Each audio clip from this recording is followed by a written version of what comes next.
Assalamu alaikum. Bonjour à tous. Aujourd'hui, je vais donner la solution de l'exercice 5, qui fait partie d'une liste d'exercices que j'ai énoncé au mois de mars dernier. Voici l'énoncé de l'exercice 5. Alors, vous voyez que l'on parle ici de l'opérateur de Volterra défini sur l'espace des fonctions continues de 0 à 1 vers R et à valeur dans ce même espace. Alors nous allons voir la solution tout de suite.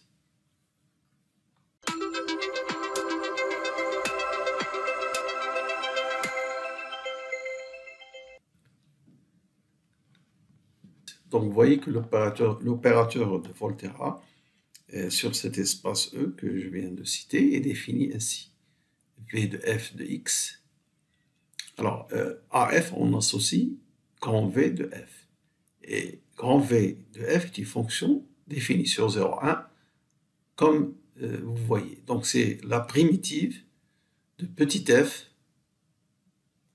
appartenant à E. C'est une fonction continue, donc elle a une primitive. Et c'est la primitive qui s'annule au point 0. Alors, première question, montrer que V est un opérateur borné et calculer norme de V.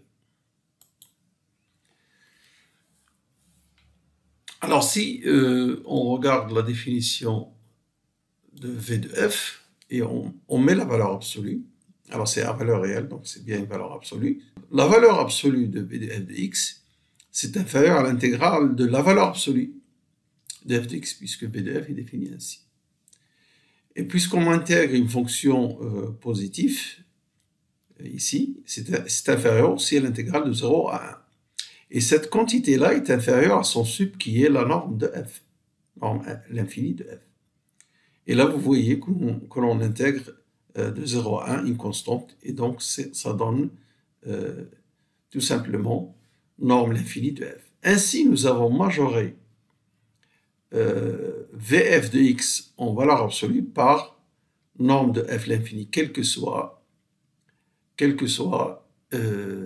x appartenant à 0 à 1, et donc on peut passer au sup lorsque x parcourt l'intervalle 0, 1, ce qui nous donne, alors le sup de cette quantité lorsque x parcourt 0, 1, c'est tout simplement norme de v de f, l'infini, et donc qui est inférieur à cette constante qui majore et qui est précisément norme f, l'infini. Alors, en plus de la linéarité de, je pense qu'il n'y a pas de doute là-dessus, v de f est linéaire grâce à la linéarité de l'intégrale. Et avec cette inégalité, cela démontre que v est un opérateur borné, et donc continu, et sa norme est inférieure à 1. Alors faites bien attention pour l'écriture de la norme. L'opérateur v, sa norme, c'est écrit ainsi. Alors que les éléments de E, leur norme, c'est norme l'infini. Donc V de f est un élément de E, f est un élément de E. Bon, vous voyez que c'est norme toujours avec l'indice de l'infini. Si je l'oublie, donc il faudra corriger. Et bien sûr, je fais attention pour ne pas faire des petites erreurs comme ça, mais parfois il y a des erreurs. Alors, on a norme de V égale 1, et je dis que norme de V est égale à 1, en fait. Comment je le fais? Comme je le fais toujours. Alors, soit vous dites qu'il existe un élément dans la sphère unité qui atteint, dont l'image atteint la norme, ou bien dans la boule unité. Alors ici, cet élément, c'est la fonction identiquement égale à 1 de E, c'est-à-dire la fonction constante égale à 1. Alors, vous voyez que sa norme, l'infini, c'est 1, évidemment, et son image, Vf de 0 de x, par la relation que nous avons dans le texte, si vous mettez ici 1, vous trouvez l'intégrale de 0 à x de 1 est égale à x. Par conséquent, vous avez cette valeur de l'image, cette fonction image définie ainsi, et sa norme, c'est le sup de x en valeur absolue, lorsque x parcourt 0, 1, et c'est donc 1. Alors maintenant, la définition de la norme, d'un opérateur, c'est le sup des normes des images lorsque f parcourt l'espace de départ dans la sphère unité. Et parmi les éléments de la sphère unité, nous venons de voir que phi0 fait partie de la sphère unité, donc c'est supérieur à la norme de l'image de v de phi0 qui est égale à 1. Et donc nous avons démontré l'inégalité réciproque. Alors là, l'inégalité, la première inégalité, et ça c'est l'inégalité réciproque. Nous avons bien la norme est égale à 1. La norme de V est égale à 1. Alors voyons maintenant la question suivante. Alors question suivante, déterminer l'image de V, que je note R de V. Nous allons déterminer cette image et montrer que V n'est pas surjectif. Alors je désigne par grand F l'espace des fonctions de classe C1 de 0, 1 vers 1 qui est un sous-espace vectoriel de E, comme on sait. Alors je remarque que V de F, comme je l'ai dit au début, c'est une primitive et c'est la primitive qui s'annule au point 0. Donc c'est la primitive qui s'annule au point 0. Vous savez que les primitives de F, il y en a une infinité, mais celle qui s'annule en 0, il n'y en a qu'une seule. C'est ça V de F, la primitive de petit f qui s'annule au point 0. Alors, je définis grand H égale les éléments de grand F, c'est-à-dire les fonctions de classe C1 sur 0,1, qui s'annulent au point 0. Alors, vous voyez que toute image est une primitive qui s'annule au point 0. Donc, nous avons V de F est inclus dans H. R de V est inclus dans grand H. Alors, ce que je veux montrer, c'est qu'en fait, il y a égalité. Donc, je prends un élément dans grand H quelconque, c'est-à-dire une fonction de classe C1 sur 0,1 qui s'annule au point 0. Alors, je dis que cette fonction, elle est l'image de sa propre dérivée. Alors, puisque H est de classe C1, sa dérivée est continue, donc c'est un élément de E, et je dis que H est égal V de H'. Si j'arrive à montrer ça, j'aurais donc démontré que tout élément de H est un élément de R de V. Et par conséquent, j'aurais montré que H est inclus dans R de V. Et donc, j'aurai l'égalité ici. Alors, si je prends... Alors, en effet, H est bien l'image de H'. Donc, en effet, d'abord, comme je l'ai signalé, H' est un élément de E, puisque H est de classe C1. Et de cette relation d'intégration qui lie une fonction continue avec sa primitive, nous avons, alors ça c'est connu, puisqu'on l'a appris même aux classes de bac, h de x moins h de 0 est égal à l'intégrale de 0 à x, h' de t, d de t. Je passe le h de 0 de ce côté-là et je vois que ceci, en fait, puisque h de 0 est nul, pourquoi h de 0 est nul? Parce que h est un élément de grand H. Et donc, j'ai h de x est égal à ça pour tout x. Qu'est-ce que ça veut dire ça? Ça veut dire que h est égal à v de h', tout simplement. Alors, on déduit donc de tout cela que h est égal à v de h', et donc tout élément de grand H est un élément de l'image de V, et ainsi nous avons l'inclusion réciproque de cette inclusion, nous avons donc l'égalité. Alors, je remarque pourquoi j'ai fait cette remarque? Parce que j'ai déjà posé ce problème dans les examens, sans parler de Volterra. Simplement, disons, voilà un opérateur très simple à étudier. Souvent, quand je demande déterminer l'image, on me donne l'image est égale à grand F. Parce qu'on voit dans l'énoncé, grand F, qui va utiliser dans d'autres questions. Alors, c'est une primitive, mais ce n'est pas égal. En effet, si vous prenez l'élément phi0 que je viens d'utiliser pour calculer la norme, pour montrer que la norme est égale à 1, ce phi0 est un élément qui est dans F, puisque c'est La fonction constante, elle est de classe C1. Mais elle ne s'annule pas au point 0. Donc f contient strictement grand H. Et f est un sous-espace de E, comme nous venons de dire. Les fonctions de classe C1 sont des fonctions continues. Donc, alors, je donne cette remarque, premièrement, pour signaler que R de V n'est pas égal à grand F, et pour montrer que V n'est pas surjectif, puisque vous avez cet élément, il est bien dans E qui n'admet pas d'antécédent. Parce que s'il avait un antécédent, il serait dans R de V. Alors qu'il ne l'est pas, puisque vous voyez, comme je l'ai dit, que phi 0 ne s'annule pas au point 0.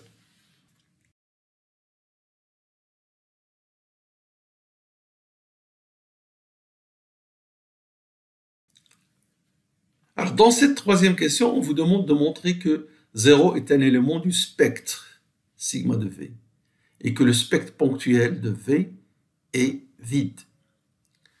D'abord, qu'est-ce que ça veut dire un élément du spectre pour un opérateur T? Ça veut dire les éléments lambda tels que T moins lambda I n'est pas inversible.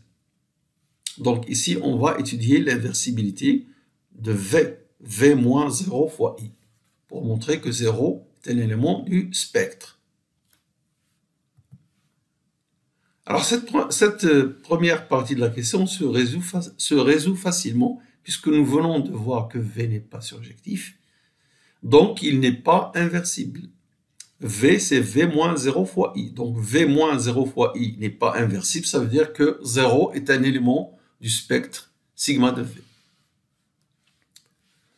Alors, maintenant, je remarque que V est injectif. En effet, si F appartient à E et son image est nulle, alors pour les fonctions, nulle, ça veut dire la fonction nulle. Alors, je l'appelle θ, comme ça. Si V de F égale la fonction nulle, pour montrer qu'il est injectif, il faut démontrer que si l'image d'un petit f est nulle, alors f est nul. Si V de F est égal à la fonction θ, alors ça veut dire, en image, ça veut dire que l'intégrale de 0 à x f de t, qui est l'image de V de F, est égale à l'image de θ, qui est 0 pour tout x dans 0,1. Maintenant, dérivons cette relation ici. Dérivons. Alors, si on dérive, on trouve f de t égale 0. Ah, si ce n'est pas dans l'intervalle fermé, c'est au moins dans l'intervalle ouvert. Et puisque f est continu avec la continuité, donc on a f0 partout sur l'intervalle 0,1. Ce qui veut dire que f égale θ. Ainsi, si l'image est nulle, l'image de f est nulle, alors f est nul, ça montre que V est injectif. Et par conséquent, 0 n'est pas dans le spectre ponctuel. V n'est pas... on ne peut pas trouver un élément tel que V de U égale 0. On ne peut pas trouver un élément U, une fonction non nulle telle que l'on est ceci.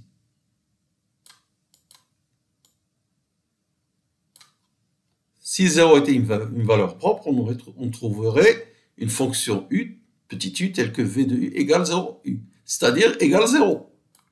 Or, on vient égale la fonction nulle. Voilà. On vient de démontrer que ceci est impossible, puisque V est injectif. Alors donc, 0 n'est pas une valeur propre de V, et 0 donc n'appartient pas au spectre ponctuel. Regardons maintenant s'il y a une valeur propre non nulle. Donc, je suppose que lambda est non nul et il appartient au spectre ponctuel, c'est-à-dire c'est une valeur propre. Alors, il existe une fonction, un vecteur propre, donc non nul, tel que l'on ait cette relation. V de f est égal à lambda f.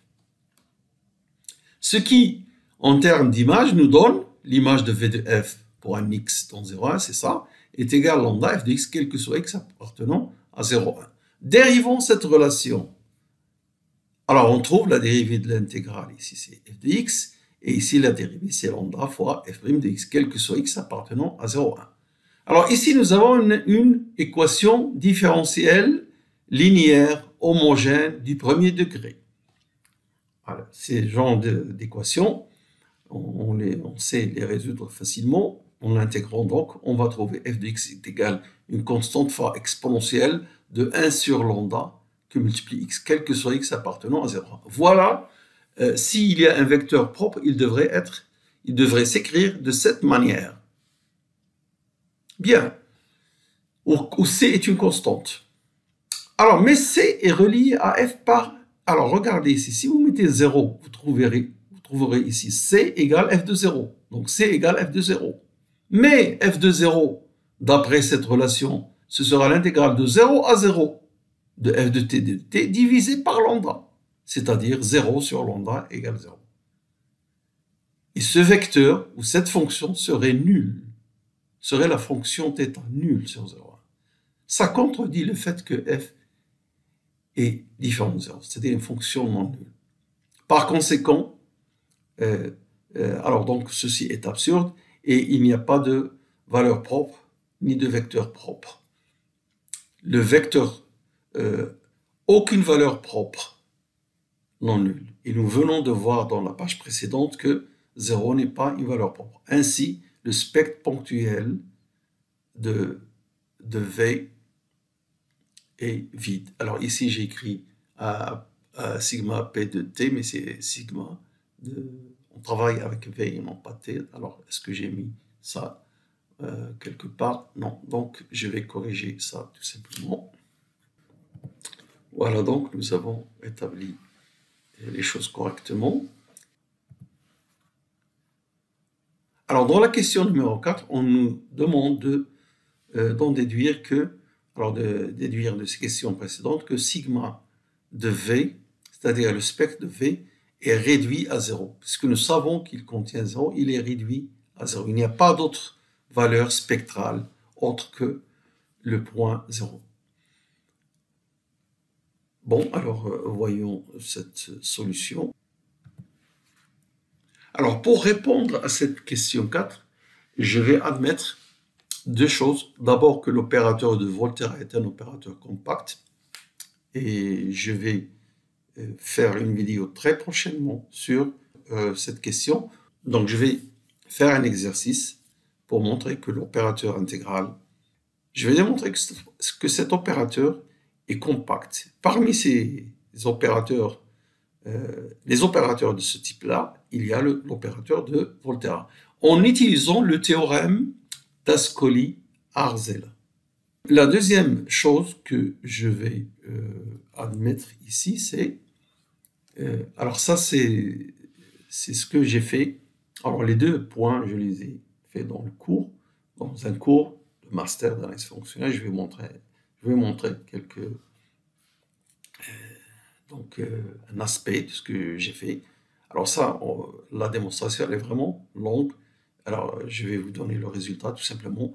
Ça, c'est un théorème que j'ai énoncé dans ce cours-là. Si X est un espace de Banach, est un opérateur compact, si lambda appartient à sigma de t, et lambda non nul, donc si lambda est une valeur spectrale non nulle, alors forcément, c'est une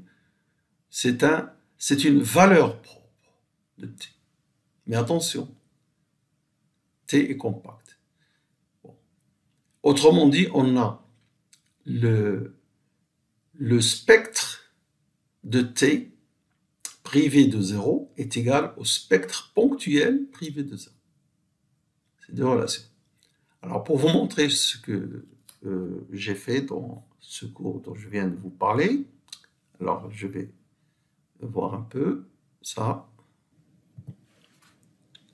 Alors, voilà ce que j'ai écrit dans ce cours. Les opérateurs, alors ce type opérateur intégral, donc cet opérateur K de F défini ainsi. Donc, vous voyez que dans notre texte, nous avons K de xt égale à 1.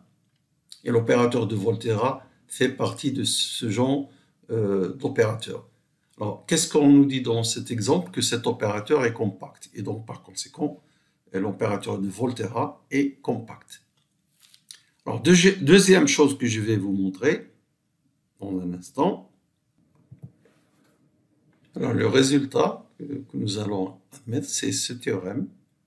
Alors ça, tout ça, ce sont des choses que j'ai fait dans un cours de master de théorie des opérateurs. Donc si, alors Alors, j'ai mis dans le texte X, mais là, j'ai mis E. Si E est un espace de Banach et F un opérateur compact sur E, alors si lambda est une valeur spectrale non nulle, alors forcément c'est une valeur propre, ce qui veut dire aussi ceci. Alors voilà les choses que j'admets. Le premier point, je vais le démontrer dans un exercice qui va venir rapidement en utilisant le théorème d'Ascoli-Arzel. Alors pour terminer, donc, on répond à la question 4. Nous avons vu dans la question 3 que 0 est une valeur spectrale, c'est un élément du spectre de V, et que le spectre ponctuel de V est vide. Alors d'après cette relation 2, toute valeur spectrale non nulle est une valeur propre. C'est un élément de sigma P. Or, sigma P est vide, donc il n'y a aucune valeur spectrale de V non nulle. Il n'y a que 0 que nous avons déjà montré qu'il appartient à V. Alors, conclusion, on conclut que sigma V de moins 0 est vide, et donc sigma V est réduit à l'élément 0. Voilà, cela termine donc la solution de cet exercice 5. Alors, je vous dis merci de votre attention et à la prochaine séance, Inch'Allah.